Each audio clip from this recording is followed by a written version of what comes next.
Good evening, Zimbabwe. Welcome to another episode of Karina Live. Today we're just looking at some of the issues in our politics, some of the leading headlines. We have a video of John Mushayavanhu, the governor of RBZ, which is doing rounds on social media, whereby John Mushayavanhu is telling us that the economy is being run on a willing seller, willing buyer arrangement. So those who are running businesses, whether it's supermarkets or whatever service they provide, they cannot have a fixed price, or they cannot have fixed prices. It's according to John Mushayavanhu. When you go into a shop, whatever doesn't have a price, which means it needs to be sold in US dollars, you need to negotiate with on the till point. So you walk into a shop, your shop with your money, the goods are there, but there are no prices. No one is protecting the consumer, no one is protecting the seller. The government is saying, okay, fine, it's up to you. You negotiate. Willing buyer, willing seller. So now, my question is, what is John Mushayavanhu's job? Is he not the Reserve Bank governor? When he's telling us that his policies, I don't know whether they've got policies in banking or in whatever they are doing, in this cowboy business of running the country. I don't know. I just don't understand it. I might not be an economist, but there is practical common sense within me. So the point is, John Mushayavanhu, remember you were bragging that kwagutu ndokwapiwa kuti uite gavhuna. Saka since wakavhera nesta revanhu vekwagutu kuti ndiwe wakagavhuna, vanhu vekwagutu vachiri kufara newe here nekuti uri dofo. Vanhu vekwagutu tagara tinoziva vachidada chaizvo, vachizvitutumadza vachizviti ishasha. Asi chokwadi checho chatakunyatsokuziva isusu hedu vanhu vanonyatsokuona. Aiwa kwagutu kune madofo. Ndokumusha kwematofu chaiwo. Because kana tichifunga kuti makaenda kuchikoro makanodzidza economics kunyepo, I think imimi ndimi vanhu vetonyorerwa maassignments nevamwe. Madegree enyu anofanirwa kutarisiswa kuti makawana sei, nekuti kwagutu dofo ratinoziva rakatungamirira madofo ese munyika muZimbabwe rinonzi John Mushayavanhu. Saka, how did you get this job? We know you. No one was interviewed other than iwewe boso kapiwa riyama iduty mube mchidya mise.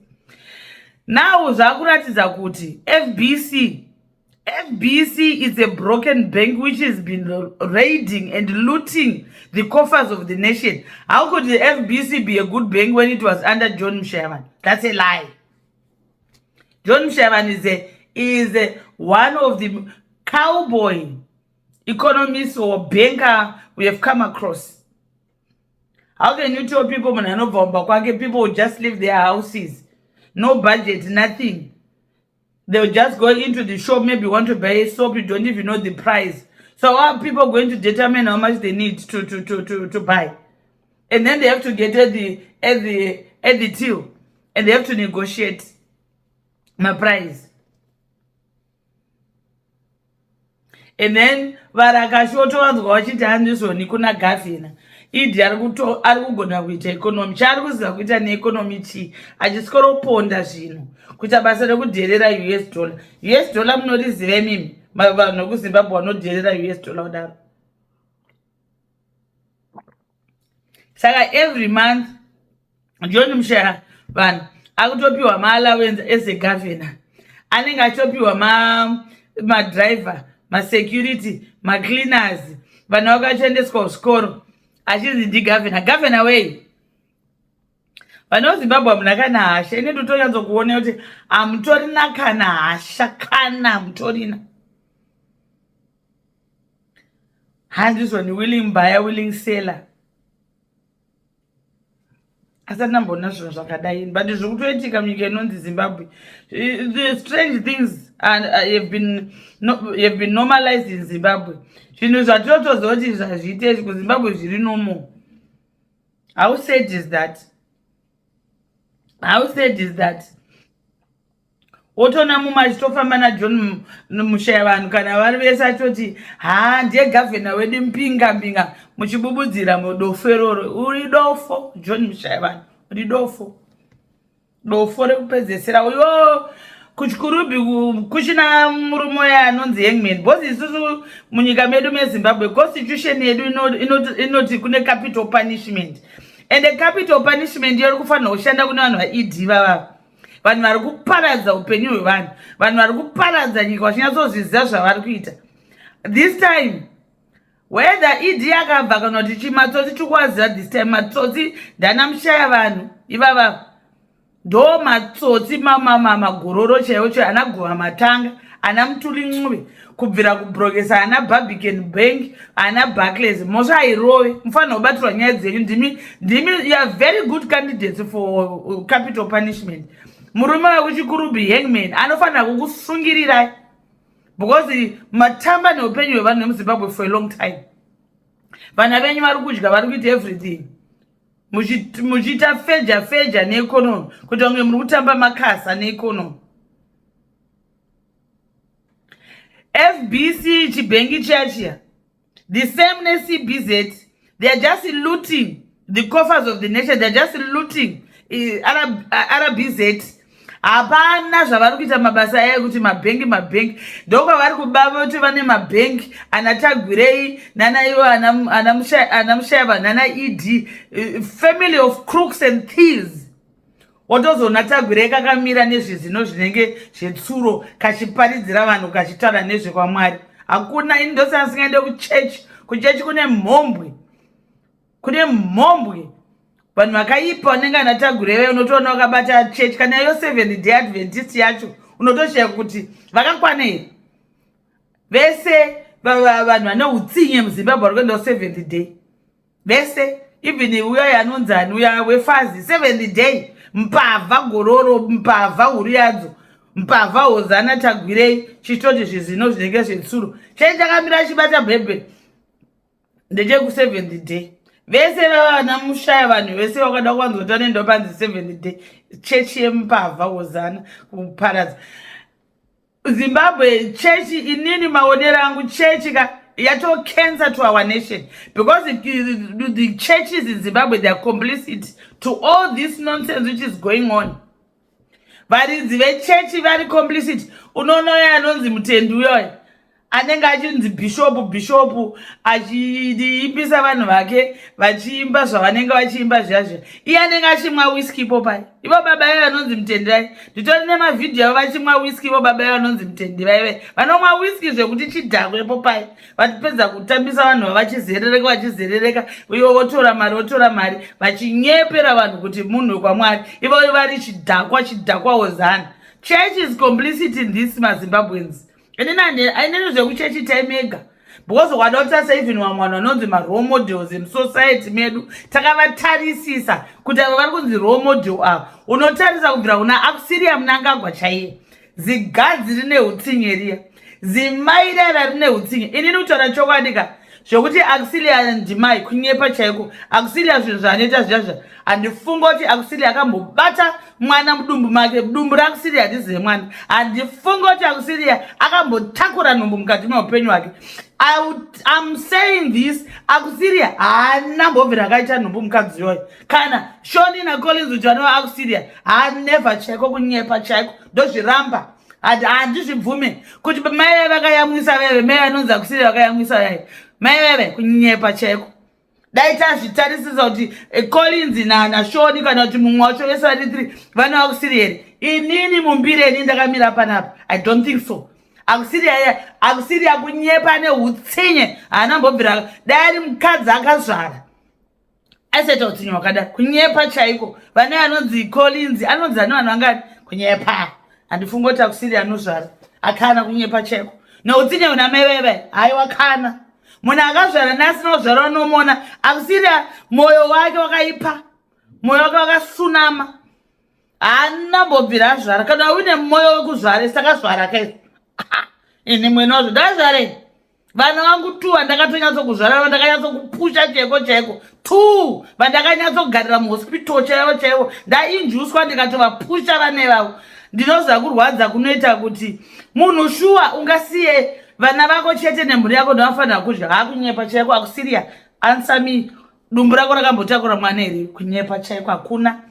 Opfeka bhachi unomira akadai anoti apfeka bhachi rode kuhwisiri. Iko kuhwisiri kwaita vanhu vane utsinye kwoti akusiriya kwete vamai vanonzi dhezi mutukudzava. Inini ndosa ndisingatombofarira zvekuchete woita mbavha namagayi vakunzi vakuita take over council. Magayi anogona kuita take over council kutora necouncil yechitungidza kuti hanzinzi yaiya magayi ichishandiswa nana ED. Chii chinozikanwa namagayi about administration aiwa kana.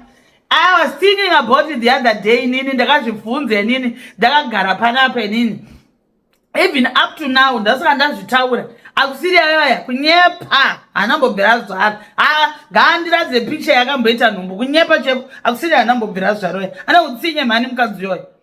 Munhu akazvara anoonekwa nemabasa ake but akusiriya hada anambozvara yamukadzi yokunyepa chaiko kutotakura nhumbu cheko kudai kunyepa. Ndindazvitaura kana ine nharo akusiriya tinashe mugabariko ngakuite madNA test nevana veve unonyepa iwewe unambobvira wakazvara iwewe une utsinye because utsinye hwamai vakazvara nditi even vastep mother vakazvara nditi hwakatosiyana nehwemukadzi aenda kana kuti pabarika akanotadza kuita vana kana kuti mukadzi azviwanira murume wake aine vana vake yakazotadza kuita vana zvinotooneka. Ende akusiriya hakunyepa akusiriya mapicha ako enhumba ari kupi at least agresi takambaona ako ari kupi because kuma 1980 kwakazvarwa naCollins or whatever late 70s kwangu ine makamera. Aiwa akusiriya takazvara aiwa unyepa but aisiro nyaya yangu yandatara but ndazvitaura because ndakazvifunga inini kuti akusiriya anambobvira azvara anambobvira aita nhumbu rakatokura akatobata mazamu akatoti mwana imwa akanzwa kuti kuzvara kana kuti utaure kuti how is the experience kubvira zuva raunotanga kuti wane nhumbu ugotakura mwana to full term paunoita all those body changes ugopusha mwana wako ugomubatiswa mumaoko ugomupa zamu ugomuchengeta samai. Kana wakazvara ukatika all these stages andakutaurira yaya wakaona even mwana pasaidi apa nango usinei naye unotombobatikana sei akusiriya wake moyo usingabatikani kunyepa chaiko anambobvira zvara mukadzi uya vana vaiva havasi vake vai. Ini ndazvitaura ameno I have to say what is in my mind because you need to assess the way akusiriya Mnangagwa behave. You start to put 1+1 never.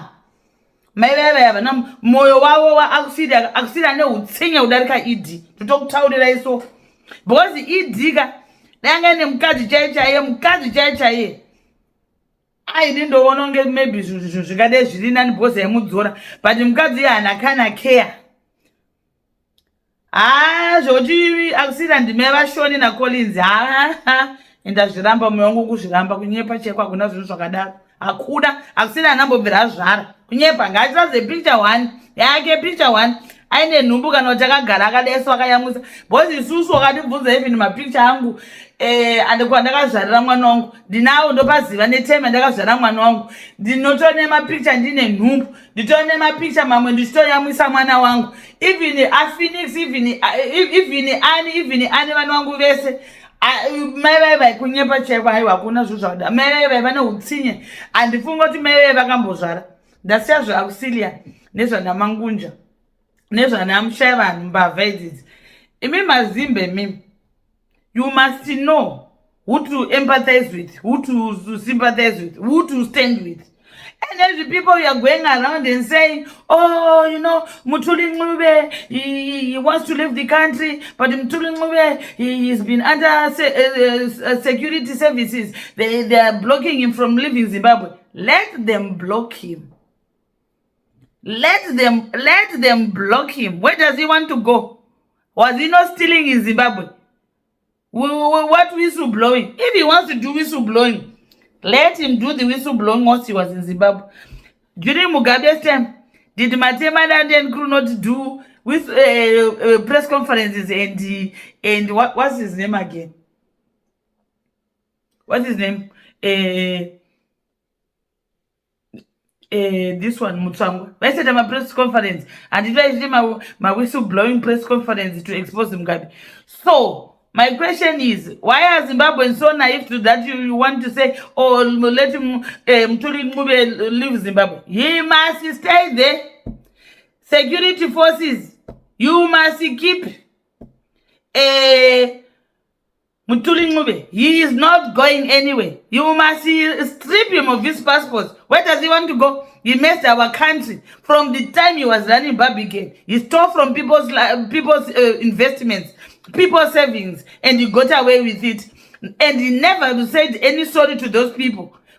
And now he's been messing our country since 2017. And where does he want to go?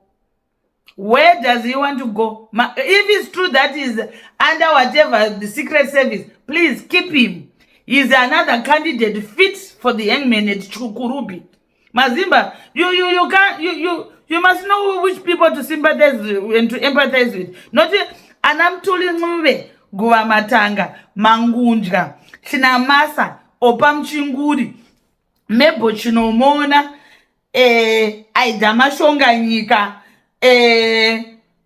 Chrissy Mtsangwa, Monica Mtsangwa, John Mushayavanhu. Tagwire, you empathize with those crooked beings, wicked people. Those ones, they deserve kwenda kana ED nevamwe vake kuvanofana vese kwenda kuchikurubi. Mu constitution yeZimbabwe mune capital punishment. Mbavha this time hadzifanira kuregererwa. Mbavha yekuondonga nyika ichizoti kuondonga nyika ichitutumadza ichiita upfumi kudarika what an ordinary Zimbabwean can have. Mbavha kujeri. Jerry straight. We don't want any nonsense. Why should you be empathizing with Mthuli Ncube? Why? If he is not happy, he must resign. Not to say he wants to make a runner, and then he will start which conference? He stole in Zimbabwe. He was stealing in Zimbabwe. He was stealing from the people of Zimbabwe. So his situation must be resolved in Zimbabwe. Mthuli Ncube, if it's true that those guys they are on your back here, you deserve it. You deserve it. You must not be allowed at any time to leave Zimbabwe, even to cross into Zambia or anywhere. You must be confined within the borders of Zimbabwe. No thieves must escape this time around. Never. What do you want to whistleblow on ED? Who doesn't know that ED is a thief? When you accepted the role, or what were you expecting? We were shocked, some of us, that a plunderer who destroyed Barbican, who stole from the people, and who has failed to account, was even appointed your role in that ministry, a thief, because ED has been stealing with you, Mthuli Ncube. That's why he trusted you to give that situation, because you were supposed to be stealing along with him. And now where do you want to go after stealing from our country, and your children and your wife are spending our people's money in Switzerland? You, Nick Mangwana, Sekai Nzenza, all of you who came from diaspora with your diaspora passport, you must be stripped of your passports, and you must be confined within the borders of Zimbabwe, because you are thieves. You lived in diaspora, you saw the goodness of other nations, but you are busy destroying Zimbabwe. So because you are begging to say when things goes bad in Zimbabwe, you skip back to England. You will not. Or you skip back to Australia, or you skip back to Switzerland. Every thief, Guvamatanga, Nick Mangbana, Sekai Nzenza, Mthuli add the list of all the criminals around ED, supporting ED, who came from diaspora, and they know what is leadership and accountability. Please, those ones, whether it's true or it's not true, strip them of their passports because they are criminals. We mustn't allow criminals to escape this time. Everything has been taken over by Mnangagwa family. That's why they are saying willing buyer, willing seller. Because from supermarkets, milling companies, Makombi, Mabazi, everything is in their name. Everything. They want to take everything from the people of Zimbabwe. They are bloody leeching scumbags. What sort of greediness is that? They want to leech everything, to suck everything out of the people of Zimbabwe. That's why the Mushayavanhu can go and sit there to say, if you want something, you have to do a willing buyer, willing seller, so that they keep on ripping our people. And now, Mkanya Chuenga is the Zimbabwean National Army is nothing. Mashonaland West right now, the farmers, I'll update again tomorrow. There's a problem there which is going on with some white farmers. There's this other one I've been told several times. I know that one since Mugabe's time. He's been doing it, Bosman. He beats workers. He doesn't pay workers. He's running the show in March. I know so there was a time they were once arrested. Those white farmers in March West. And again, they're on it again, terrorizing farm workers. Not paying them, using them long hours. There's one notorious white farmer called Bosman. We need him to be sorted out because he's something else now. We cannot allow our people to be abused by someone because he feels entitled because he's a white farmer. No, we can't do that. Please, those people who are in Marsh West, that Bosman needs to be put in his place. The harassment and whatever we are being told that he's doing to the farm workers must stop. If it means he needs to be arrested, let him arrest him, because we cannot just people out just because he's white. He feels that he's superior than everybody else. No. This is what I have to say today. So people, this John Mushayavanhu, Mthuli, they are clueless. They deserve kutoenda kuchikurubi. Avasitombori zvatakaudza they are economists, they are bankers. Lie. No one should do. No, those two guys, now they say all the bankers of ED, they must be arrested. It shows that CBZ and FBC is just they are looting the reserve bank. But otherwise, from what we are seeing from John Mushayavanhu, oh no, there's no way that FBC could have survived from 1997 to now. Never is Zimbabwe's money in that FBC. So Zimbabwe, this is all what I have to say. I'll update you about the farmers and everything if I've got time tomorrow. But myself, my instincts, and reflecting on Auxilia Mnangagwa's behavior.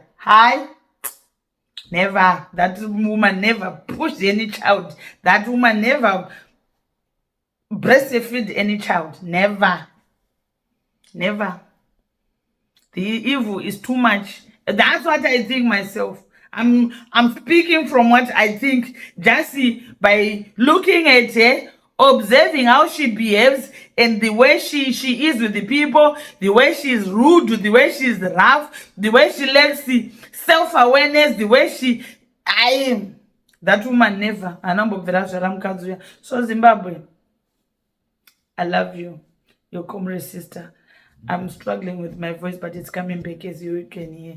So somebody asked me to say, do you drink your teas or whatever? Yes, I do drink it.